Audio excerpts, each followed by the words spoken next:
अस्सलामुअलैकुम to all of you. तो मैं हूं जी अयूब आलम। अल्हम्दुलिल्लाह मैं खैरियत से हूं और आई होप सो कि आप सब लोग खैरियत से होंगे।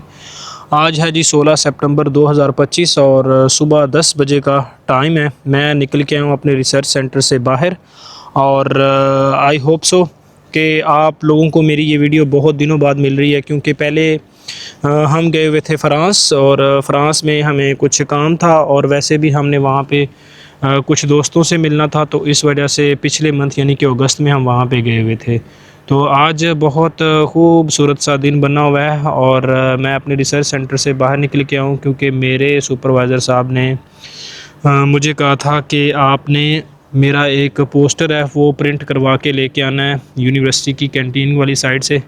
तो मैं कैंटीन वाली साइड पे जा रहा हूँ। बादल भाई साहब बने हुए हैं और बारिश का मौसम भी हो रहा है और हल्की हल्की ठंड भी आ रही है। यहाँ पे मौसम का पता बिल्कुल भी नहीं चलता है, अभी हो सकता है ठंड हो जाए और अभी यहाँ पे आपको नज़र आ रहा है कि बादल बने हुए हैं।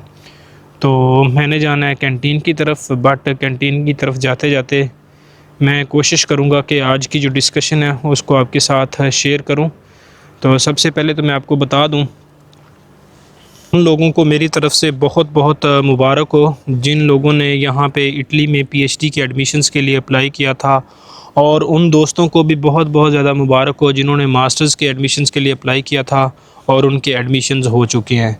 तो जिन लोगों के एडमिशन्स नहीं हुए उनके लिए हार्ड लक, उनके लिए हम दुआ कर सकते हैं अल्लाह ताला उनको कामयाबी अता फ़रमाए। और अगर उनको किसी भी किस्म का कोई भी प्रॉब्लम आ रहा हो एप्लीकेशन प्रोसेस में, तो वो मुझसे कमेंट सेशन में या मैं अपना ईमेल एड्रेस और अपना इटालियन फ़ोन नंबर अपनी वीडियो में डाल दूँगा, तो आप पूछ सकते हैं। वीडियो के थंबनेल से आपको पता चल गया होगा कि आज मैंने एक ख़ास टॉपिक पे बात करनी है। हाँ जी, तो मैं वैसे चलता आ रहा था लेकिन मैं यहाँ पे आके बैठ गया हूँ, क्योंकि मुझे लगा कि बैठ के आपके साथ बात करने का एक और ही मज़ा है और ही लेवल है। खैर, यहाँ पे सीन भी आपको पीछे मैथमेटिक्स डिपार्टमेंट और इंजीनियरिंग डिपार्टमेंट की बिल्डिंग नज़र आ रही है। तो बताना मैंने आपको इस वीडियो में ये है, क्योंकि ये वीडियो थोड़ी सी लंबी होने वाली है। अब वो लोग जिन्होंने यहाँ पे इटली में पीएचडी के लिए अप्लाई किया था और किसी रीज़न की वजह से उनका एडमिशन नहीं हो चुका, तो मैंने आपके लिए ये वेबसाइट जो है वो मेंशन की है अपने थंबनेल में। मैंने आपको बताया है फ़्रांस के अंदर जो लोग चाहते हैं, जिन लोगों की विश है कि वो अच्छा स्टाइपेंड हासिल कर सकें, अच्छी पोजीशन पे जाके अपनी रिसर्च कर सकें, अपनी पीएचडी कर सकें, पोस्ट डॉक्टरेट कर सकें, रिसर्चर की जॉब हासिल कर सकें, तो उनके लिए एक मैं बहुत प्यारा सा प्लेटफॉर्म लेके आया हूँ जिसका नाम है CNRS। सबसे बड़ा रिसर्च सेंटर है, रिसर्च ऑर्गेनाइजेशन है साइंटिफिक एरियाज़ में। तो इस पोर्टल के ऊपर जाके बहुत सारे लोग पूछते हैं कि यार हम फ़्रांस में कैसे अप्लाई करें, हम जर्मनी में कैसे अप्लाई करें। इटली की तो हमें समझ आ जाती है कि यहाँ पे कॉल्स ओपन होती हैं, यहाँ पे PDF में हर चीज़ मेंशन होती है, लेकिन फ़्रांस में कैसे अप्लाई करें, जर्मनी में कैसे अप्लाई करें। तो आप लोगों ने बिल्कुल भी नहीं घबराना है। आपका भाई आपके लिए ये बहुत प्यारा सा प्लेटफॉर्म लेके आया है। इसके ऊपर हम टोटल मैं आपको स्टार्ट से लेकर एंड तक किस तरह आपने साइन अप करना है, किस तरह आपने अपनी इन्फॉर्मेशन पुट करनी है और कौन कौन सी जो डॉक्यूमेंट्स हैं आपको नीडेड होंगे हर पोजीशन से रिलेटेड, मैं वो आपको इसी वीडियो में बताऊंगा। अब बात कर लेते हैं मास्टर्स के स्टूडेंट्स की। तो मास्टर्स के स्टूडेंट्स को मैंने थोड़ा सा ये बताना है कि यहाँ पे अभी इटली में अभी तो पीएचडी के एडमिशन्स भी क्लोज़ हो चुके हैं, तो मास्टर्स के तो दूर की बात है। तो बहुत सारे ऐसे स्टूडेंट्स हैं मास्टर्स के जिनके मुझे बार बार मैसेजेस आ रहे होते हैं कि इटली में मास्टर्स के एडमिशन्स किस तरह होते हैं, हमें किसी कंसल्टेंट की, किसी एजेंट की ज़रूरत है या नहीं है। तो मेरे भाई, आपको किसी तरह के किसी भी कंसल्टेंट की ज़रूरत नहीं है। वजह ये है कि कंसल्टेंट्स जो होते हैं वो आपसे पैसे ले लेते हैं, पैसे लेने के बाद आपको कहते हैं कि हमारी सरदर्दी सिर्फ़ और सिर्फ आपके एडमिशन करवाने तक की थी, उसके बाद हमारी कोई सरदर्दी नहीं है। तो इस हवाले से आपने सारा प्रोसेस अपना खुद करना है। मेरे 2 दोस्त हैं जो अभी, एक मिलान यूनिवर्सिटी में है, मिलानो बिकोका यूनिवर्सिटी में, और एक आया बोलोनिया यूनिवर्सिटी में। तो उन्होंने खुद प्रोसेस किया, मुझसे पूछ के किया, अल्हम्दुलिल्लाह वो यहाँ पे इटली में पहुँच चुके हैं।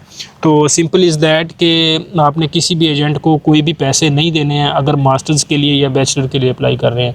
इंशाअल्लाह ताला इसी तरह की आज जो वीडियो मैं रिकॉर्ड कर रहा हूँ, इसी तरह की एक और मैं वीडियो रिकॉर्ड करूँगा और आपके साथ मैं ज़रूर शेयर करूँगा। तो उसमें मैं मुकम्मल मास्टर्स के या बैचलर के स्टूडेंट्स के लिए जो अप्लाई करना चाहते हैं मुकम्मल प्रोसेस जो मैं बताऊंगा।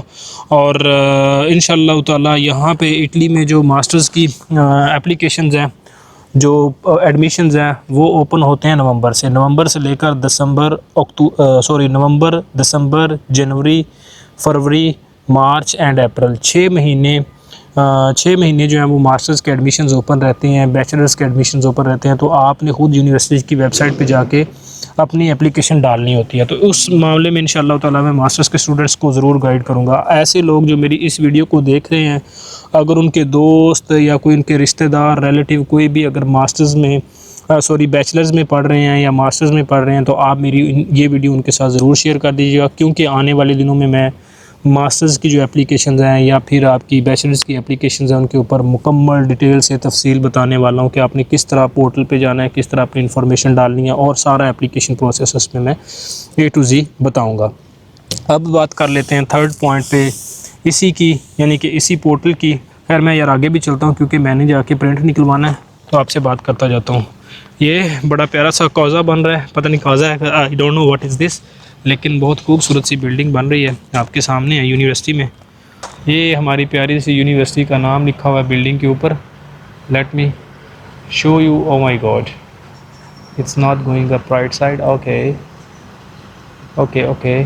तो CNRS के पोर्टल पे आपने जैसे ही जाना है, वहाँ पे आपको बहुत ज़्यादा सारी पोजीशंस मिल जाएंगी, और इंशाअल्लाह ताला मुझे उम्मीद है कि मेरी ये वीडियो देखने के बाद आप मुझे दुआएं देंगे।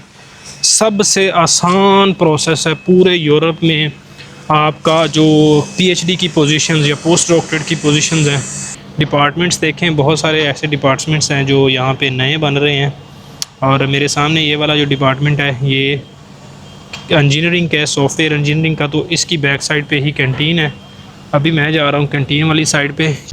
हाँ जी, तो ये सामने कैंटीन है जी, VIP लोगों के लिए। VIP कह रहा हूँ यार, ये स्टूडेंट्स के लिए कैंटीन है, और कैंटीन के बिल्कुल साथ जो है ये मैथमेटिक्स का डिपार्टमेंट है, मैथमेटिकल साइंसेस का।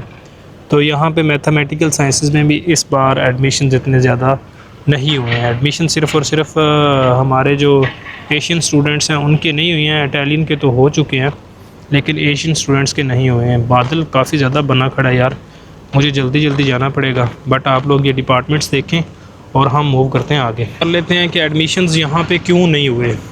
सबसे बड़ा मसला जो है वो ये है कि स्टूडेंट्स के पास अच्छी CGPA तो होती है, नो डाउट, लेकिन क्या होता है कि उनका रिसर्च प्रोजेक्ट इनोवेटिव नहीं होता, अच्छा नहीं बना होता, जिस वजह से उनको एडमिशन प्रोसेस में मुश्किलात का सामना करना पड़ता है।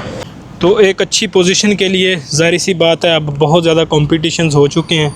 यहाँ पे लास्ट टाइम हमारे टाइम पे इटली में बहुत ज़्यादा सारे एडमिशन्स हो चुके थे।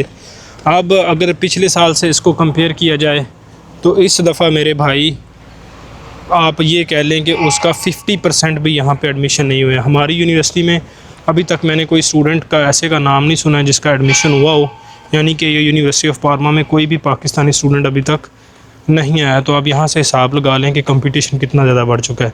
तो अपने रिसर्च प्रोजेक्ट को स्ट्रॉन्ग करें। अगर आपके पास अच्छी CGPA है, और आपके पास अगर अच्छी CGPA नहीं है तो फिर आपको भाई इम्प्रूवमेंट की ज़रूरत है। और वो स्टूडेंट्स जो अभी MPhil कर रहे हैं, रिक्वेस्ट करता हूँ कि अपनी रिसर्च एक्टिविटीज़ को स्ट्रॉन्ग करें, जितनी पब्लिकेशंस हो सकती हैं वो करें, ठीक है। आपको पेड पे करना पड़े आप तब भी करें, अच्छी CGPA और बहुत ज़्यादा सारी पब्लिकेशंस निकालें अगर आपने अपनी PhD की पोजीशन को सिक्योर करना है। तो मैं इधर स्क्वायर पे आ चुका हूँ और मैंने जाना है जी उस साइड पे जाना है, लेकिन इस साइड पे तो काफ़ी ज़्यादा सारा लंबा रोड है और रोड वाली साइड पे तो जाना अच्छा भी नहीं है।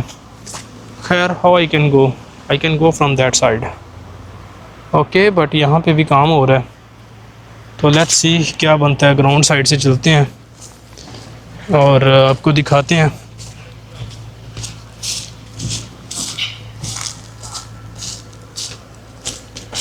It's wrong side. हाँ जी, तो ये है यूनिवर्सिटी की बैक साइड जहाँ पे मैं आ चुका हूँ, और इसी साइड पे ही आई थिंक सो कैंटीन है। तो कैंटीन पे जाके हमने अपना पोस्टर प्रिंट करवाना है। और दरख्त देखें यार, अभी यहाँ पे बस ये पौधे जितने भी लगे हुए हैं इनके पत्ते नीचे आ जाने हैं, जैसे क्योंकि ठंड आ रही है तो ठंड की वजह से गिरना शुरू हो चुके हैं, आपको नीचे ये पत्ते नज़र आ जाएंगे। तो यहाँ पे मौसमी ख़ज़ां जो है वो ज़ोरों शोर से शुरू हो जाएगा।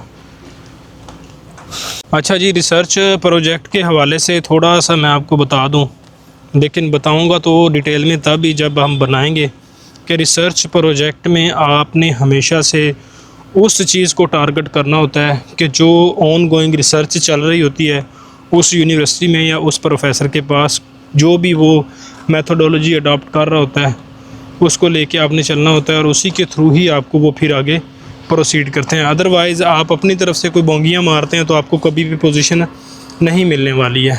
बाकी डिटेल में फिर बात करेंगे। अभी ये ट्रांसमेन तो हाँ, ये पता नहीं कौन सा डिपार्टमेंट है यार, मैं तो देखने कभी यूनिवर्सिटी में नहीं आया हूँ, तो बाकी का मैंने क्या करना है। ये देखें, it's very beautiful department, white colour. अब ये पता नहीं यार कौन सा डिपार्टमेंट है। वो सामने लड़का बैठा हुआ है, इससे पूछता हूँ उस कैंटीन का जहाँ से मैंने पोस्टर प्रिंट करवाना है, क्योंकि मैं इस साइड पे कभी आया नहीं हूँ। खैर अभी चलते हैं यार उस साइड पे। तो मैं जाता हूँ वापस और जाके फिर आपको बताता हूँ कि आपने आगे क्या करना है, क्योंकि बारिश होने लगी है और ठंड भी बढ़ गई। तो ये सामने चर्च है और चर्च की बैक साइड पे ही कैंटीन है। अभी मैं जाता हूँ उस साइड पे और फिर आपके साथ जो है वो स्क्रीन रिकॉर्डिंग शेयर करता हूँ पूरे एप्लीकेशन प्रोसेस की। यूरोप का मौसम तो फिर आपके सामने ही है, आपको हंसा भी देता है, आपको रुला भी देता है जब ठंड पड़ती है। तो ले जी, हम औखे सौखे होके इस साइड पे आ ही गए हैं, कैंटीन वाली साइड पे। ओ गॉड, थक गए हैं यार, बहुत सफ़र करना पड़ा है। अल्लाह करे बारिश ना आ जाए, क्योंकि मैंने पोस्टर वापस लेके जाना है। तो ये ना कि बेचारा भीगता फिरे, मेरे पास कौन सा भी गाड़ी है कि मैं उसको कहीं छुपा लूँ। खैर क्या बनता है आगे देखते हैं जाके। यूनिवर्सिटी के अंदर भी चर्च बने हुए हैं, हमारे जैसे पाकिस्तान की यूनिवर्सिटियों में मस्जिदें बनी होती हैं, यहाँ पे चर्च बने हुए हैं। तो ये चर्च है जी, इनका अपना खूबसूरत सा। Oh my God. अच्छा जी, बहुत दिनों बाद मेरा कैंटीन से वास्ता पड़ा है, वो भी यूनिवर्सिटी की कैंटीन से। मैं इस साइड पे आऊँ तो मुझे कोई बंदा भी, ना बंदे की ज़ात ना बंदा नज़र आया। अभी अंदर जाते हैं, अंदर कोई ना कोई ज़रूर बैठा होगा। ये सामने कैंटीन है, तो इसके अंदर जाके हमने अपनी प्रिंटिंग करवानी है। लेट्स सी क्या बनता है। भाई साहब, बाहर हो रही थी ठंड और मैं आ चुका हूँ अपने ऑफिस में यहाँ पे, क्योंकि ठंड में यहाँ पे जब ठंड होती है तो सवेर ठंड होती है, और जब यहाँ पे गर्मी होती है तो ऐसा इतनी ज़्यादा गर्मी नहीं पड़ती है। गर्मी में भी आपको ऐसे लगता है जैसे बाहर का मौसम है। तो ये हमारा काम है, यू पीपल नो, सेंसर्स के ऊपर हम काम कर रहे हैं। थोड़ा सा हमारा पीएचडी ऑफिस, और यहाँ पे हम 2 लोग होते हैं इस ऑफिस में। इस साइड पे जनाब साहब हैं, यानी कि मैं हूँ, और दूसरी साइड पे मेरी कोलीग है, वो इटालियन है, लेकिन आज वो नहीं आई है, उसको किसी काम के सिलसिले में जाना था, तो इस वजह से आज उसने छुट्टी की है। ये प्यारा सा गैलियम आर्सेनाइड का स्ट्रक्चर पड़ा हुआ है। अब केमिस्ट्री वालों को अच्छी तरीके से पता है, मुझे तो भाई केमिस्ट्री इतनी ज़्यादा नहीं आती है, लेकिन हूँ मैं केमिस्ट्री का स्टूडेंट ही। हाँ जी, तो बाहर हो रही थी ठंड, और ठंड की वजह से मैं जो है अपने इधर ऑफिस में आ गया हुआ हूँ। अभी तो मुझे थोड़ा सा लैब में भी काम है, लेकिन लैब में जाने से पहले मैंने सोचा कि मैं चलता हूँ, क्योंकि अभी सारा आए नहीं है, तो 1 आधा घंटा मेरे पास है। तो मैं कोशिश करता हूँ कि स्क्रीन रिकॉर्ड कर लूँ। अगर स्क्रीन अभी रिकॉर्ड नहीं होती तो मैं ट्राई करूँगा कि रात को रिकॉर्ड कर लूँ। स्क्रीन रिकॉर्ड करने से पहले, एप्लीकेशन पोर्टल पे जाने से पहले, मैं आपके साथ एक छोटी सी बात ये शेयर करना चाहता हूँ कि फॉर एग्ज़ाम्पल अगर आप फ्रांस में अप्लाई कर रहे हैं, CNRS के पोर्टल पे अप्लाई कर रहे हैं, तो इस पोर्टल पे अप्लाई करने के बाद आपने ये नहीं सोच लेना कि आपने सिर्फ यहाँ पे अप्लाई कर दिया तो फ्रांस की सारी पोजीशंस आपको यहीं पे मिल जाएंगी। ऐसा नहीं है, बहुत सारी ऐसी पोजीशंस हैं फ्रांस में जो आपको डायरेक्ट प्रोफेसर्स से मिलती हैं, तो आपने प्रोफेसर्स को भी अप्रोच करना होता है। फॉर एग्ज़ाम्पल आपको कोई ऐसी पोजीशन है जो आपके साथ बिल्कुल अलाइन कर रही है और उसमें उस प्रोफेसर का नाम भी लिखा हुआ, तो आपने क्या करना है कि उस प्रोफेसर को मेंशन तो एप्लीकेशन में करना ही करना है अपने कवर लेटर में, लेकिन उसको मेंशन करने के साथ साथ आपने उसको अलग से, यानी कि पोर्टल से अलग भी आपने उसको अपनी एप्लीकेशन जो है वो सेंड करनी है। तो इससे ये होगा कि आपकी एप्लीकेशन प्रोफेसर के पास भी चली जाएगी और आपकी एप्लीकेशन जो है वो हायरिंग कमेटी के पास भी चली जाएगी। तो इस सिलसिले में ये होगा कि आपकी जो एक्सेप्टेंस के चांसेस हैं वो बढ़ जाते हैं। तो प्री मैट्रिकुलेशन या प्री एवेलुएशन इंटरव्यू जो होता है वो भी प्रोफेसर सम टाइम आपके साथ कर लेता है। तो इसी सिलसिले में मैं आपको कह रहा हूँ कि आपने इन 2 चीज़ों का ध्यान रखना है। सबसे पहले तो ये है कि आपने CNRS के पोर्टल पे जितनी भी एप्लीकेशंस हैं उन पे आपने अपने से रिलेटेड जितनी भी उन पे आपने अप्लाई करने की पूरी कोशिश करनी है। अगर आपको लगता है कि कोई ऐसी पोजीशन जो आपके पिछले काम के साथ बिल्कुल मैच कर रही है, तो फिर आपने प्रोफेसर को ज़रूर जो है अपनी एप्लीकेशन अलग से प्राइवेट में सेंड कर देनी है। तो इंशाल्लाह मेरी जो नेक्स्ट वीडियो होगी उसके अंदर मैं आपको CV बनाने का तरीक़ाकार, आपको कवर लेटर बनाने का तरीक़ाकार, वो दोनों चीज़ें, और इंशाल्लाह ताला किसी भी अच्छी पोजीशन पे कोई एक बहुत इफ़ेक्टिव जो रिसर्च प्रोजेक्ट है वो भी मैं आपको बनाने का तरीका सिखाऊंगा। तो डोंट वरी अबाउट दैट। अभी जनाब मेरी 10:30 हो चुके हैं। खैर, अभी मैं कोशिश करता हूँ कि स्क्रीन रिकॉर्ड कर लूँ और अपनी इसी वीडियो में अटैच कर दूँ। हाँ जी, तो CNRS के पोर्टल पे PhD की एप्लीकेशंस फिल करने के लिए आपने सबसे पहले अपने गूगल के पोर्टल पे आना है, गूगल प्लेटफॉर्म पे आना है। तो यहाँ पे ये जो वेबसाइट है CNRS के नाम से, इस वेबसाइट का जो URL है यानी कि यूनिवर्सल रिसोर्स लोकेटर लिंक जो होता है वो मैं अपनी वीडियो में इंशाअल्लाह ताला डाल दूँगा। तो आपने इस लिंक पे जाके ये वाले पोर्टल को ओपन कर लेना है और आपके सामने इस तरह का जो पोर्टफोलियो है वो आपके सामने आ जाएगा। तो यहाँ से आपने क्योंकि ये वाली जो लैंग्वेज है वो फ़्रेंच है, तो फ़्रेंच लैंग्वेज को आपने कन्वर्ट कर लेना है इंग्लिश में। ये फ्रेंसिस है और ये इंग्लिश है, तो इंग्लिश में आपने इस पोर्टल को, इस वेबसाइट को कन्वर्ट कर लेना है। जैसे ही आप इंग्लिश में कन्वर्ट करेंगे तो सारी की सारी जो लैंग्वेज है वेबसाइट की वो इंग्लिश में कन्वर्ट हो जाएगी। यहाँ से आपने इसको एक्सेप्ट कर लेना है। एक्सेप्ट करने के बाद आपने क्या करना है कि आप डेफ़िनेटली आप फ़र्स्ट टाइम अगर अप्लाई कर रहे हैं तो आपको यहाँ पे साइन अप करना पड़ेगा। अगर आप के पास ऑलरेडी इसकी रजिस्ट्री है, लॉगिन आपके पास है, तो आप यहाँ पे सिंपली अपना ईमेल एड्रेस पुट करोगे और अपना पासवर्ड पुट करोगे तो आप इसको लॉगिन कर लोगे। अब लॉगिन करने के बाद आपने क्या करना होता है, खैर लॉगिन तो हम यहाँ पे नहीं करेंगे क्योंकि आप लोगों को मैंने बताना है कि आपने स्टार्टअप कहाँ से लेना है। आपने जाना है रजिस्टर पे जाके आपने डायरेक्ट यहाँ पे क्लिक करना है। अब यहाँ पे क्लिक करने के बाद आपने जनाब यहाँ पे इस टर्म्स ऑफ यूज़ को या अकाउंट क्रिएशन की जो टर्म्स हैं इनको रीड आउट कर लेना है। तो ये इतना ज़्यादा खपे इसमें नहीं है, इतना ज़्यादा इसके अंदर जाने की ज़रूरत नहीं है डेप्थ में। सिंपली आपने इसको एक्सेप्ट कर देना है। I have read and accept the above terms of use, इसको ओके कर देना है। और उसके बाद आपने यहाँ पे जनाब मेरी बताना है कि आपका टाइटल क्या है, मिसेज़ हैं या मिस्टर हैं, तो आपने M में ले आना है इसको, यानी कि मिस्टर हैं। आप अपना फुल नेम बताएंगे, मैं लिखूँगा जी अयूब, सिंपली मैं अपना नाम अयूब आलम लिखूँगा। आप अपना नाम लिख सकते हैं। डेट ऑफ बर्थ आप अपने हिसाब से जो भी आप डालना चाहें आप डाल सकते हैं। जो आपकी यानी कि एग्जैक्ट डेट ऑफ बर्थ है वो आपने डाल देनी। फॉर एग्ज़ाम्पल मैं यहाँ पे डाल देता हूँ 1999, तो कोई भी मैं फॉर्मेट यहाँ पे चूज़ कर लेता हूँ। आपने अपनी डेट ऑफ बर्थ के अकॉर्डिंग अपनी यहाँ पे डेट ऑफ बर्थ डालनी है, ये गलत नहीं होनी चाहिए आपकी। यहाँ पे आपने अपना ईमेल एड्रेस जो है वो सिंपली जो भी आपको याद हो वो आपने यहाँ पे पुट कर देना है। लेकिन यहाँ पे मैं रिकमेंड करूँगा कि आप अपना ईमेल एड्रेस वही वाला पुट करें जो आपने अपना CV में पुट किया होता है या फिर आपने अपना कवर लेटर में पुट किया होता है, या फिर वो ईमेल एड्रेस जिस पे आपकी पब्लिकेशंस हुई होती हैं वो वाला यहाँ पे आपने पुट करना होता है। ठीक है, तो यहाँ पे हम अपना ईमेल एड्रेस पुट कर लेंगे।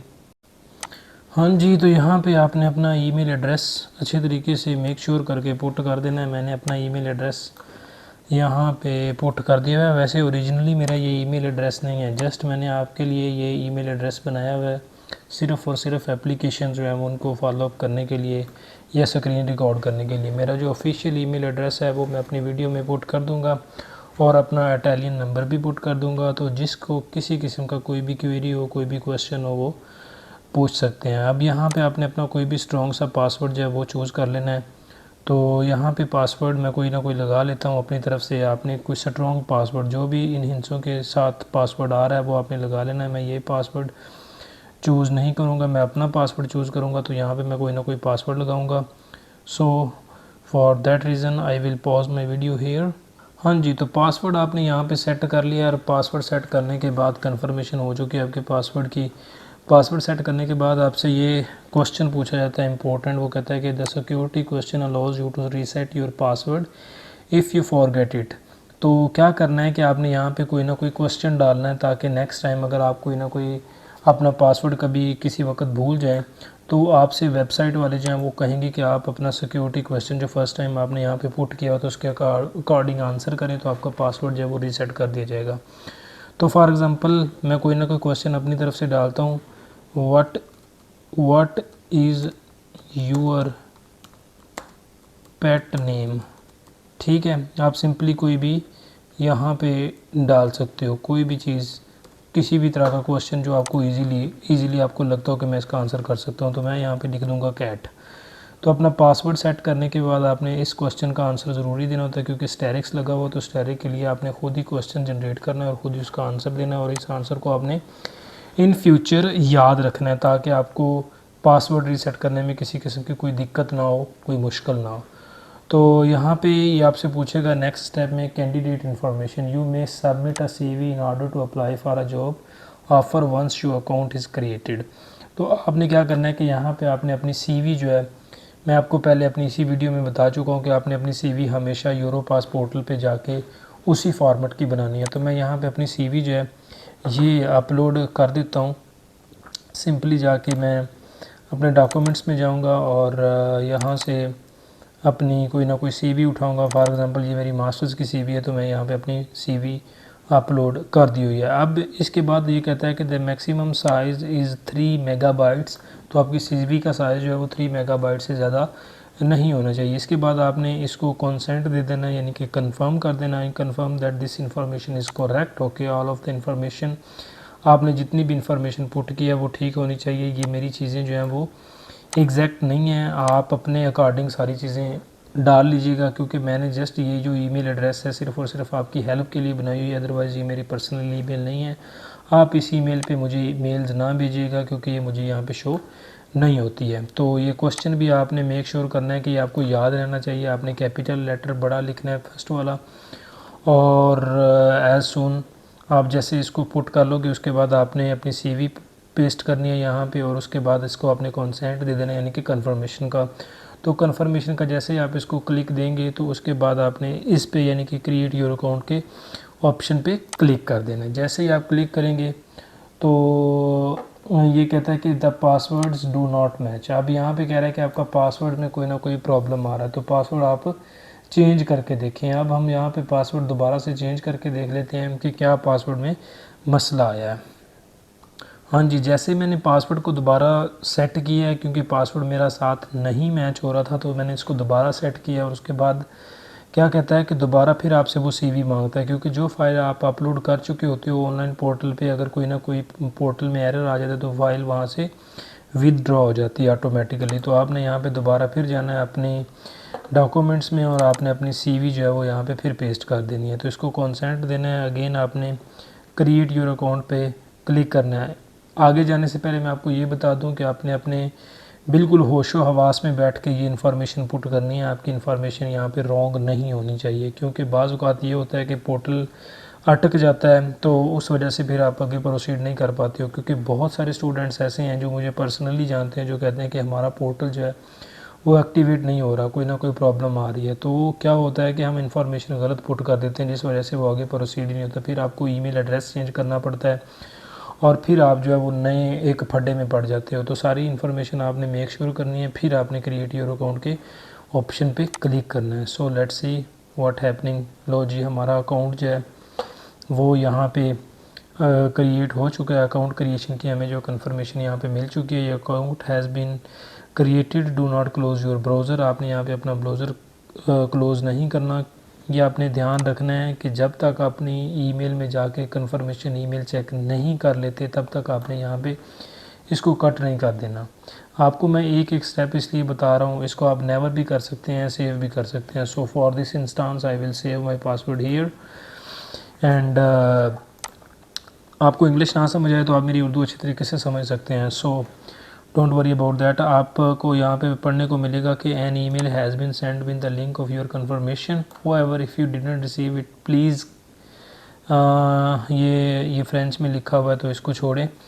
आपने दोबारा पे, इसका मतलब ये है कि आप दोबारा पे इस पर क्लिक करें और आपको दोबारा से वो ईमेल मिल जाएगी। लेकिन हम चेक करते हैं अपने पोर्टल में जाके, सॉरी अपने ईमेल के सेक्शन में जाके कि हमें ईमेल मिली है या नहीं मिली।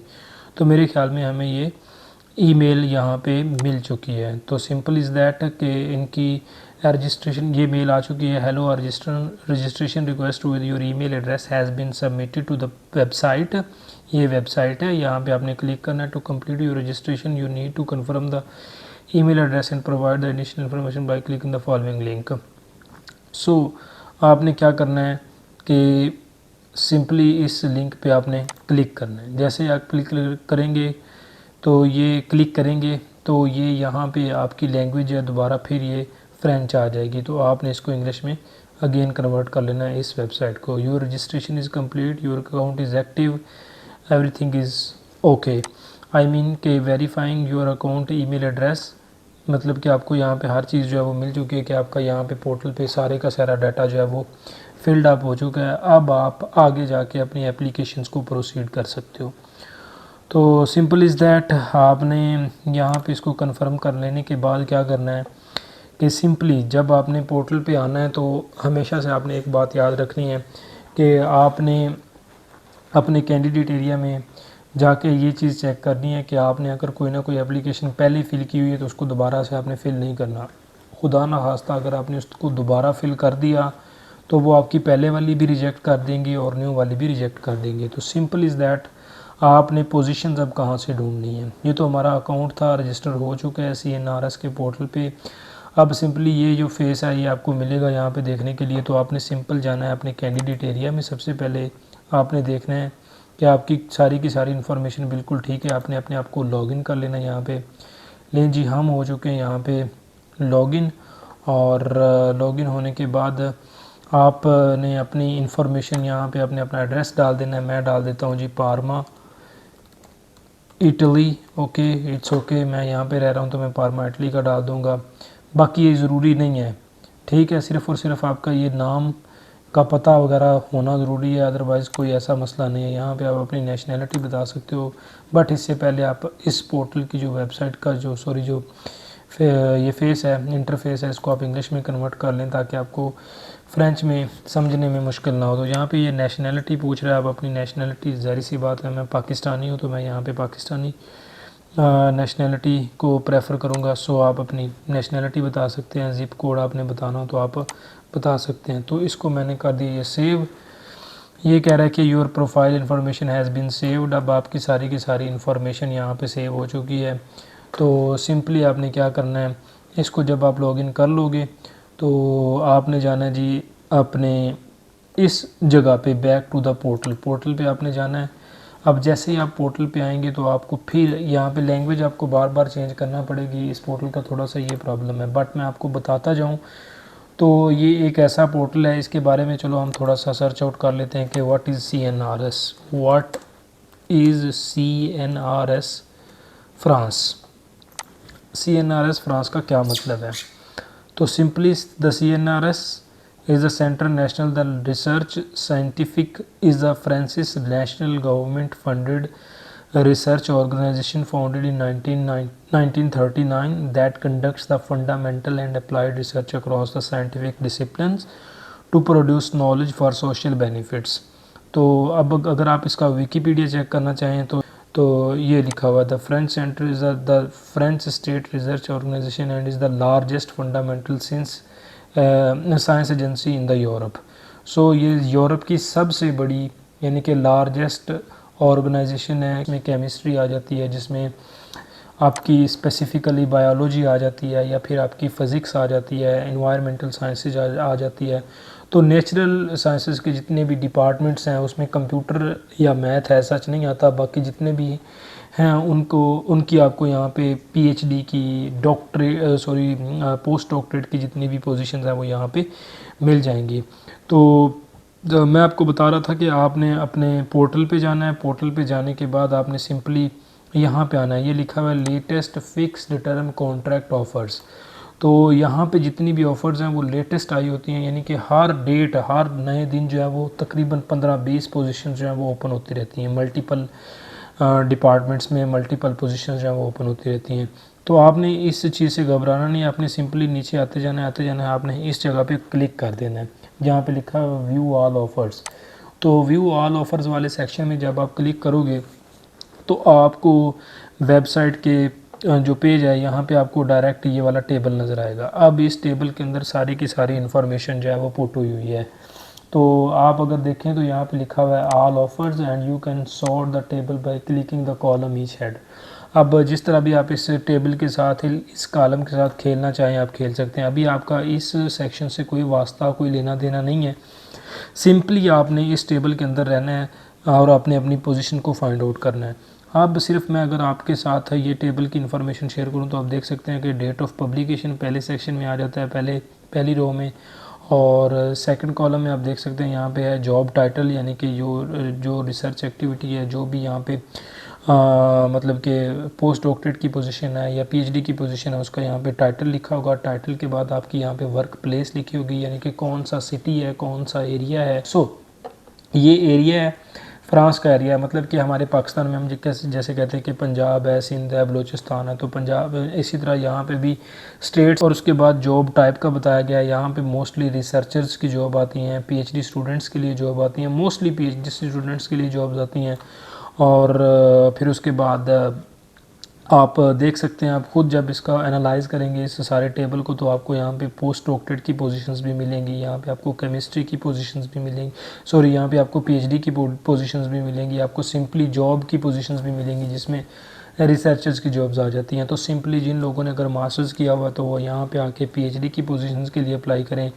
जिन लोगों ने अगर पीएचडी की हुई है अच्छी रिसर्च के साथ, अच्छी पोजीशंस के रिसर्च एक्टिविटी के साथ, अच्छी पब्लिकेशंस के साथ, तो वो यहाँ पे आके पोस्ट डॉक्टरेट की पोजीशन पे अप्लाई कर सकते हैं। और जिन लोगों ने पोस्ट डॉक्टरेट और पीएचडी और सब कुछ किया अपनी एजुकेशन कंप्लीट की हुई है, तो वो लोग यहाँ पे आके डायरेक्ट अपने फील्ड के अंदर रह के यहाँ पे किसी ना किसी जॉब के ऊपर अप्लाई कर सकते हैं एज अ रिसर्चर। तो मैं आपको ऑलरेडी वीडियो के स्टार्ट में बता चुका हूँ कि इटली से बहुत ज़्यादा आसान है इस पोर्टल पे अप्लाई करना। इटली में तो बहुत ज़्यादा डॉक्यूमेंट्स आपको चाहिए होते हैं।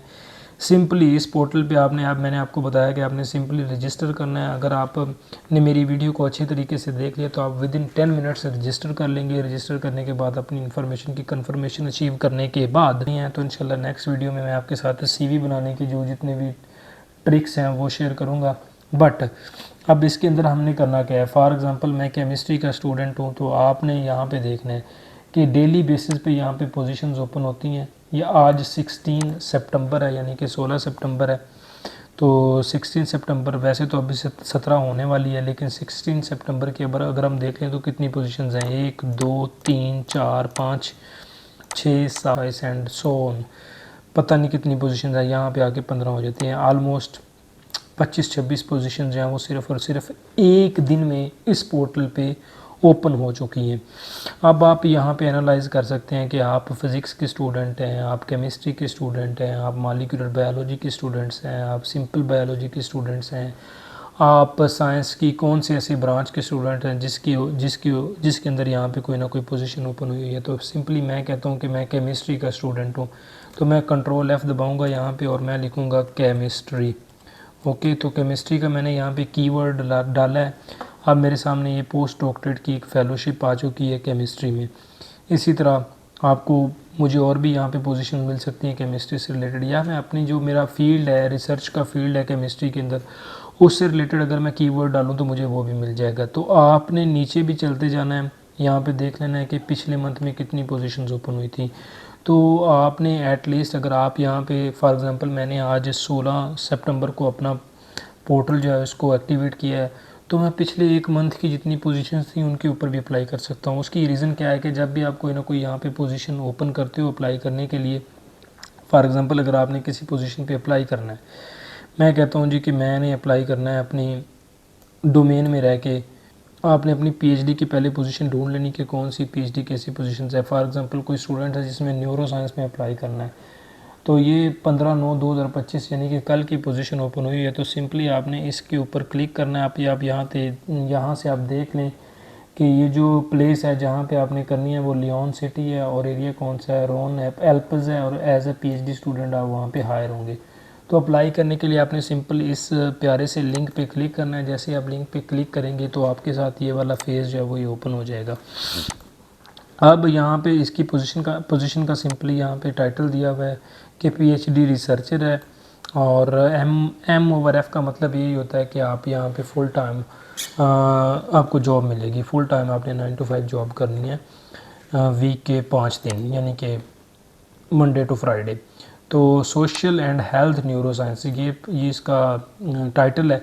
और सिंपली आप अप्लाई करना चाहते हैं तो अप्लाई के बटन पे आपने क्लिक करना है। लेकिन अप्लाई करने से पहले आपने लैंग्वेज एक तो कन्वर्ट कर लेनी है, दूसरा ये देखना है कि ये एप्लीकेशन डेडलाइन कब तक की है। तो यहाँ पे जो एप्लीकेशन डेडलाइन है वो 6 अक्टूबर 2025 तक का इसका टाइम है, लेकिन ये पोजीशन अभी ओपन हुई है 15 सितंबर को। तो जिस स्टूडेंट ने अप्लाई करना होगा वो 6 सितंबर तक इस पोजीशन पे अप्लाई कर सकता है। अब इस पोजीशन से रिलेटेड जनरल इन्फॉर्मेशन है। जनरल इन्फॉर्मेशन में पहले टाइटल आ जाता है, उसके बाद इस जो पोजीशन ओपन हुई है इसका रेफरेंस आ जाता है। जैसे आप रेफरेंस का मतलब ये होता है जब आपका इंटरव्यू होता है, अगर आप इंटरव्यू को क्लियर कर लेते तो उसी रेफरेंस के अकॉर्डिंग आपको जो है वो आगे इनरोल करते हैं। नंबर ऑफ़ पोजीशंस कितनी है, सिर्फ एक है जी। वर्क प्लेस कहाँ पे, लियोन सिटी में है। डेट ऑफ पब्लिकेशन कब थी, 15 सितंबर थी। और टाइप ऑफ कॉन्ट्रैक्ट क्या है, फुल टाइम आप कैंडिडेट हो, पीएचडी के स्टूडेंट हो, ठीक है। एफटीसी का मतलब है फुल टाइम कैंडिडेट हैं आप, यानी कि पीएचडी के स्टूडेंट हैं। और आपका कॉन्ट्रैक्ट पीरियड कितना है, 36 महीने का, यानी कि 3 सालों का है। Starting date of the thesis, यानी कि पीएचडी की स्टार्टिंग डेट कौन सी हो सकती है, 1 नवंबर 2025 इसकी स्टार्टिंग डेट हो सकती है। प्रपोर्शन ऑफ द वर्क कितना, कौन सा है, फुल टाइम वर्क है, यानी कि M/F का मतलब यही होता है कि आप फुल टाइम यहाँ पे वर्क करो। तो यहाँ पे आपको ये नहीं है कि आप सुबह 9 बजे गए हो और 12 बजे आप वापस भाग गए हो लेक्चर लेके, ये नहीं होता। आप एज रिसर्चर यहाँ पे कंसीडर होते हो यूरोप में, जब भी आप किसी भी पीएचडी की पोजीशन पे अप्लाई करते हो तो फुल टाइम वर्कर आप यहाँ पे कंसीडर होंगे। और रिम्यूनरेशन कितनी है जी, 2200 यूरो पर ग्रॉस मंथली है। यहाँ पे आप देख लें कि ग्रॉस सैलरी कम से कम 2200 यूरो है। मैंने 2200 से नीचे अभी तक किसी भी पीएचडी की पोजीशन की नहीं देखी है फ्रांस के अंदर। तो आप सिंपली यहाँ पे डिफ्रेंशिएट कर सकते हैं कि इटली से कितनी ज़्यादा यहाँ पे आपको सैलरी मिल रही है।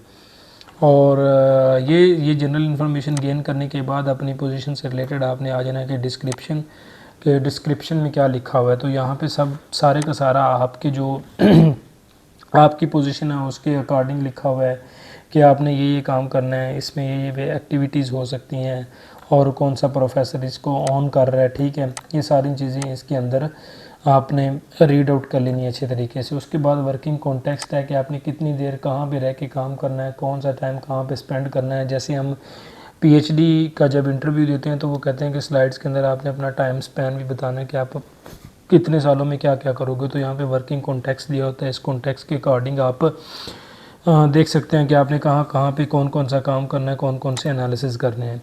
तो सिंपली अप्लाई करने से पहले आपने सारी की सारी इन्फॉर्मेशन जो है वो रीड आउट कर लेनी है। जब आप इन्फॉर्मेशन रीड आउट कर लेंगे तो आपने क्या करना है, आपने इस अप्लाई बटन पे क्लिक करना है। जैसे ही आप अप्लाई बटन पे क्लिक करेंगे, अप्लाई वाले बटन को क्लिक करोगे तो सबसे पहले आपके सामने ये वाला मतलब कि फेज़ जो है ये ओपन होके आ जाएगा। तो सिंपली ये कहता है कि अप्लाई करें यहाँ पे आके, और सबसे पहले आपने यहाँ पे अपनी सीवी प्रोवाइड करना होती है। सीवी के बाद आपने अपना कवर लेटर प्रोवाइड करना होता है, और उसके बाद आपने अपना रिसर्च प्रोजेक्ट प्रोवाइड करना होता है। और यहाँ पे मैं आपको एक मज़े की बात बता दूँ कि केमिस्ट्री की मोस्टली जितनी भी केमिस्ट्री की या फिज़िक्स की जितनी भी पोजीशंस होती हैं उनके अंदर रिसर्च प्रोजेक्ट नहीं मांगा जाता। सम टाइम अगर प्रोफेसर आपसे रिसर्च प्रोजेक्ट मांग ले तो फिर आपने यहाँ पे रिसर्च प्रोजेक्ट जो है वो ज़रूर प्रोवाइड करना होता है।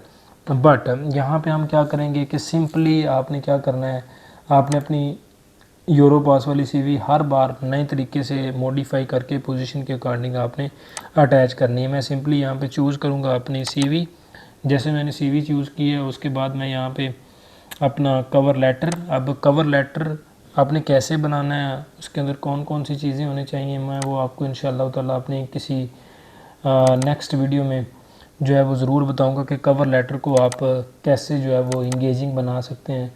तो अब इंशाअल्लाह ताला मैं कोशिश करूंगा कि आपके साथ सारी की सारी इन्फॉर्मेशन जो है वो, ये देखिए मेरे पास सारे के सारे कवर लेटर पड़े हुए हैं जब मैंने अप्लाई किया था लास्ट ईयर में। तो ये देखिए मैंने CNRS में भी अप्लाई किया था। सिंपली मैं कोई ना कोई आपकी इन्फॉर्मेशन के लिए कवर लेटर यहाँ से उठाता हूँ, ये मैंने यहाँ पे अपलोड कर दिया। अब मैंने अपनी CV अपलोड कर दी है और सेकेंडली मैंने अपना कवर लेटर अपलोड कर दिया है। और यहाँ पे आपने अपना रिसर्च प्रोजेक्ट जो है वो अगर रिक्वायर्ड हो तो आपने वो यहाँ पे उठा के यहाँ पे फेंक देना है। अब रिसर्च प्रोजेक्ट मेरे पास ऐसा तो नहीं है, क्योंकि मैं ओरिजिनली तो अप्लाई नहीं कर रहा, सिर्फ़ और सिर्फ आप लोगों को शो ऑफ करवाने के लिए अप्लाई कर रहा हूँ। तो मैं कोई ना कोई यहाँ से प्रपोज़ल उठा लेता हूँ, simple is that. Research proposal या रिसर्च प्रोजेक्ट एक ही बात होती है। रिसर्च प्रपोज़ल मैंने यहाँ से उठा लिया है। तो तीनों डॉक्यूमेंट्स को आपने मेक श्योर करना है। सबसे पहले आपकी CV, उसके बाद आपका कवर लेटर। मोस्टली एप्लीकेशन में सिर्फ़ और सिर्फ CV और कवर लेटर ही मांगे जाते हैं, ये रिसर्च प्रोजेक्ट नहीं मांगा जाता। बट अगर ये मांग लेते हैं तो फिर आपने रिसर्च प्रोजेक्ट बना के उसको अपलोड करना होता है। ये तीनों चीज़ें जब आपकी यहाँ पे मेक श्योर हो जाएंगी तो आपने सिंपल इज़ दैट यहाँ से इसको सेंड कर देना। जैसे ही आप सेंड के ऊपर क्लिक करेंगे आपके पास एक नोटिफिकेशन आ जाएगा कि आपकी एप्लीकेशन जो है वो एम्प्लॉयर को सेंड हो चुकी है। Your application has been sent to the employer, you can track the progress of your application on your candidate area. आप यहाँ पे भी क्लिक करके अपनी एप्लीकेशन को ट्रैक कर सकते हैं और सिंपली आपको यहाँ पे एक उसी वक्त एक मेल भी आ जाएगी ऑटोमेटिकली कि आपकी एप्लीकेशन मेरे से हो चुकी है, हम इसके ऊपर काम करेंगे और आपको बता देंगे कि आपने क्या गुल खिलाए हैं। तो यहाँ पे बताया गया, madam sir we know acknowledge receipt of your application for the position of doctoral student social health and neuro science and thank you for your interest in our establishment. Your application will be studied with the great attention and you can follow this progress in your candidate area. आप यहाँ से भी checkout कर सकते हैं, आप यहाँ से भी चेकआउट कर सकते हैं। तो सिंपली आप जाएंगे योर कैंडिडेट एरिया में। जैसे आप अपने कैंडिडेट एरिया में जाएंगे तो इसको कन्वर्ट करेंगे इंग्लिश लैंग्वेज में। जैसे आप इंग्लिश लैंग्वेज में कन्वर्ट करेंगे तो जैसे आपके पोर्टल के ऊपर एक टेबल बना हुआ था इसी तरह ही आपकी एप्लीकेशन का यहाँ पे पोर्टल बन जाएगा, योर एप्लीकेशन। अब आप देखेंगे कि आपने अगर पहली पोजीशन पे अप्लाई किया तो पोजीशन का टाइटल आ गया हुआ है, ऑटोमेटिकली उसका रेफरेंस आ गया हुआ है, ये यूनिट है यानी कि रेफरेंस का कोई ना कोई हिस्सा है, प्लेस आ गई है, सबमिटेड डेट आ गई है कि कौन सी डेट को आपने सबमिट करवाया है, और अंडर ऑब्जर्वेशन की डेट भी यहाँ पे दी हुई है। तो जैसे इसका जैसे स्टेटस चेंज होगा, स्टेटस यहाँ पे अब है डिपोर्ट का। डिपोर्ट का मतलब होता है कि आपने डिपॉजिट करवा दिया अपनी एप्लीकेशन, और जैसे ही स्टेटस चेंज होगा तो यहाँ पे लिखा आ जाएगा एग्ज़ाम। अगर एग्ज़ाम आ जाएगा तो इसका मतलब है कि आपकी एप्लीकेशन जो है वो आगे फैकल्टी तक या फिर एडमिशन कमेटी तक पहुँच चुकी है। तो यहाँ पे लिखा हो जाएगा एग्ज़ाम। और अगर यहाँ पे टाइटल चेंज हो जाता है एग्ज़ाम के बाद कि नॉट रिटेन्ड, तो इसका मतलब है कि आपकी एप्लीकेशन रिजेक्ट हो चुकी है। तो जैसे ही आपकी एप्लीकेशन अगर रिजेक्ट हो जाती है तो आपको मेल आ जाएगी कि आपकी एप्लीकेशन यहाँ पे रिजेक्ट हो चुकी है और आप किसी और पोजीशन के लिए अप्लाई करें। और अगर अल्लाह करे वो रिजेक्ट नहीं होती तो फिर क्या होता है कि यहाँ पे आ जाता है कि इंटरव्यू जैसे ही आता है तो यहाँ पे आपका इंटरव्यू का टाइम यानी कि आपकी डेट बता दी जाती है, और यहाँ पे आपको ईमेल भी आ जाती है कि फ़लाँ डेट को आपका इंटरव्यू है, तो आपने उस लिंक को फॉलो करके अपना इंटरव्यू देना होता है। तो आई थिंक सो आपको यहाँ तक जो है माइंड में कोई भी ऐसा क्वेश्चन हो तो आप मुझे पूछ सकते हैं, बट मुझे नहीं लगा कि मैंने यहाँ पे आपके यहाँ तक आपको आते आते कोई चीज़ ऐसी है जो ना बताई हो। तो फिर भी अगर आप चाहते हैं तो मैं आपको थोड़ा सा दोबारा बता देता हूँ कि सिंपली कोई भी पोजीशन, किसी भी पोजीशन के लिए अगर आपने अप्लाई करना है, खा वो PhD की हो, खा वो आपकी रिसर्च की जॉब की हो, खा वो आपकी पोस्ट डॉक्टरेट की हो, आपने सिंपली यहाँ पे आना है पोर्टल पे, बैक टू द पोर्टल पे। अपने पहले आपने याद रखना है कि अपने आपको यहाँ पे आपने साइन इन ज़रूर करना है। तो साइन इन करने के बाद आपने क्या करना है कि see all our job offers में जाना है। तो यहाँ पे डेली बेसिस की तकरीबन आज की 25-30 पोजीशन जो है वो ओपन हुई हैं, तो डेली बेसिस की ओपन होती हैं। तो आपने हर दिन जो है वो इनको चेक करते रहना है और अपनी फील्ड से रिलेटेड जितनी भी पोजीशंस होती हैं उन पे आपने अप्लाई करते जाना है। अच्छा, इन पे अप्लाई करने का तरीका सिंपली मैंने आपको बताया कि फ़ॉर एग्ज़ाम्पल अगर मैं इस पोजीशन पे अप्लाई करता हूँ तो सिंपल मैं इस लिंक पे क्लिक करूँगा। जैसे ही क्लिक करूँगा तो इसकी इन्फॉर्मेशन पहले रीड आउट करूँगा। इसकी इन्फॉर्मेशन रीड आउट करने के बाद मैं जाऊँगा, डेडलाइन कौन सी है 7 अक्टूबर। अगर आप इसको पेंडिंग पे रखना चाहते हो तो इसको आप शॉर्ट लिस्ट करके रख लो। जनरल इन्फॉर्मेशन देखूँगा कि कितनी पोजीशंस है, कितनी सैलरी दे रहे हैं, और इसके अंदर जो है वो मुझे कौन कौन सी जो है वो चीज़ें जो है बर्दाश्त करना पड़ेगी। अब ये देखिए कॉन्ट्रैक्ट पीरियड है 18 मंथ्स का। 18 मंथ्स का मतलब ये है कि आप सिर्फ यहाँ पे रिसर्चर हो, ना कि आपको यहाँ पे पीएचडी की पोजीशन मिल रही है, तो कोई मसला नहीं है। इसकी फिर जॉब भी तो ज़्यादा होती है ना, 2900 यूरो से लेकर 4000 यूरो तक होती है। और उसके बाद यहाँ पे ये सारी इन्फॉर्मेशन आपने रीड आउट कर लेनी है। इसी इन्फॉर्मेशन के अकॉर्डिंग आपने अपने डॉक्यूमेंट्स जो हैं वो जनरेट करने हैं। आई मीन कि आपने अपना कवर लेटर या रिसर्च प्रोजेक्ट उसको प्रीपेयर करना है। अब यहाँ पे ये देखें, पिछली पोजीशन जैसे मैंने आपको दिखाई थी वहाँ पे वो रिसर्च प्रोजेक्ट मांग रहा था, लेकिन यहाँ पे सिर्फ और सिर्फ सीवी मांग रहा है और आपका कवर लेटर मांग रहा है। तो दो चीज़ें आपने जो है वो यहाँ पे इनको प्रोवाइड करनी है। तो जैसे आप प्रोवाइड करोगे, आप इनको सेंड करोगे, आपको सिंपली उसी तरह की जो है वो मेल आ जाएगी। जैसे ही आपको मेल आएगी आपने यहाँ पे जाके चेक कर लेना है कि मेरी एप्लीकेशन सबमिट हो चुकी है। यहाँ पे डिपोर्ट का वर्ड आ चुका है और डे बाय डे आपने चेक करते रहना है कि डिपोर्ट का स्टेटस चेंज हुआ है या नहीं हुआ। तो अगर यहाँ पे स्टेटस चेंज हो जाता है तो आपको यहाँ पे मेल भी ऑटोमेटिकली आ जाएगी। और अगर आप मुश्किल में हैं, आप मतलब कि आपको नहीं मिल रही, तो आप यहाँ पे योर एप्लीकेशन वाले सेक्शन में जाके भी इसको चेक कर सकते हैं। यहाँ पे आपने जितने डॉक्यूमेंट्स अपलोड किए कर रखे हैं इससे पहले, वो भी आप चेक कर सकते हैं कि मैंने एक कवर लेटर अपलोड किया है, आपने CV अपलोड की है, और दो चीज़ें यहाँ पे ये मांगी जाती हैं। ये डेटाबेस में ऑलरेडी यहाँ पे पुट हो चुके हैं। लेकिन आपने जब भी नए सिरे से आपने अप्लाई करना है, अपनी CV नए सिरे से आपने ज़रूर यहाँ पे अटैच करनी है।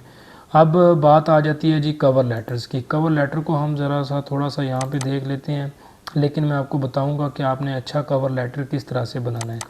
अच्छा कवर लेटर बनाने के लिए आपके पास थोड़ी सी ट्रिक्स होनी चाहिए। आप विद इन मिनट्स अच्छा कवर लेटर बना सकते हैं, और कवर लेटर भी आपने यूरोपास की वेबसाइट पे जाके ही बनाना है, अदरवाइज़ आपके लिए प्रॉब्लम क्रिएट हो सकती है। सो इस तरह का कवर लेटर आपने बनाना होता है, ये आपने अपलोड करना था। इंशाल्लाह ताला मैं आपको बताऊंगा अपनी नेक्स्ट वीडियो में कि कवर लेटर इस तरह का आपने किस तरह से बनाना है, और आपने अपनी CV जो है वो किस तरह से जनरेट करनी है। ये तो मेरी CV दूसरी आ गई है।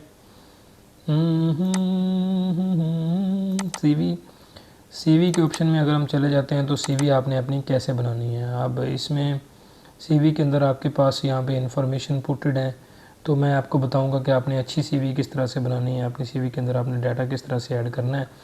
तो इस तरह की CV जितने मर्ज़ी लंबे पेजेस की हो जाए, आपको इस बात की परेशानी लेने की ज़रूरत नहीं है। तो इस तरह की जो CV है मैं इंशाल्लाह कोशिश करूँगा कि आपके साथ शेयर करूँ, और कंप्लीट इसके स्टेप्स भी बताऊँगा, तो घबराना नहीं है। बाकी अब हम चलते हैं अपने वीडियो की तरफ। सो कोई भी क्वेश्चन हो तो आप मुझसे पूछ सकते हैं। हाँ जी, तो स्क्रीन रिकॉर्डिंग आपने देख ली है। अगर आपका फिर भी कोई ना कोई क्वेश्चन है तो आप मुझसे पूछ सकते हैं। और अगेन मैं आप लोगों को कहूँगा कि यहाँ पे इटली में बहुत ज़्यादा कंपटीशन जो है वो बढ़ चुका है, तो आप इटली के अलावा दूसरे कंट्रीज़ को भी देखें। ये बहुत अच्छा प्लेटफॉर्म है। इस पे साइंटिफिक डिपार्टमेंट्स के जितने भी स्टूडेंट्स हैं वो मैक्सिमम एक दिन की 4 से 5 एप्लीकेशंस ज़रूर डाला करें। तो इसके अलावा अगर आपको कोई ना कोई ऑप्शन मिलता है तो आप उस ऑप्शन को भी ज़रूर अचीव करने की कोशिश करें, क्योंकि मैंने बहुत सारे फेसबुक के ग्रुप से और बहुत सारी जगह से ये इन्फॉर्मेशन कलेक्ट की है कि यहाँ पे इस बार इतने ज़्यादा एडमिशन इटली में नहीं हुए हैं। तो हम कोशिश करते हैं कि आपके साथ जितनी ज़्यादा इन्फॉर्मेशन है वो शेयर कर सकें। मैं तो अपनी डेली रूटीन की वीडियोस भी डालता रहता हूँ, कुछ लोगों को उनसे भी प्रॉब्लम होता है, और मैं आपके साथ अपनी ये जो इन्फॉर्मेशनल वीडियो है जिसमें आपका एडमिशन प्रोसेस है, या कोई भी आपने जॉब हंटिंग करनी है, आप अगर आपने PhD कर ली हुई है तो उसके बाद अगर आप पोस्ट डॉक्टरेट करना चाहते हो तो उस हवाले से भी मैं आपको बताता रहता हूँ। तो सिंपल इज़ दैट कि आपको मेरी इस तरह की वीडियोज़ आने वाले दिनों में इंशाअल्लाह ताला मिलती रहेंगी। अगर आपको मेरी वीडियोज़ अच्छी लगती हैं तो आप सपोर्ट कर दिया करें। अगर आपका कोई जानने वाला तो उसके साथ आप शेयर कर दिया करें, और यही आपका हमारे लिए सब कुछ है। ठीक है, तो इंशाअल्लाह ताला एक प्यारी सी नई वीडियो में आपके साथ दोबारा फिर हाज़िर होंगे, और होपफुली आप लोगों को सारी की सारी समझ आ गई होगी। तो इंशाअल्लाह ताला नेक्स्ट वीडियो का आप वेट करें। तो मैं कोशिश करूँगा कि नेक्स्ट वीडियो में अपनी CV और अपना कवर लेटर जो है, जो आप लोगों के साथ मैंने शेयर करना है, वो मुकम्मल तरीके से आपको बता सकूँ कि आपने कैसे बनाना है ऐसी पोजीशंस को फॉलो करके। सो अपना ख्याल रखिएगा। अल्लाह हाफिज़।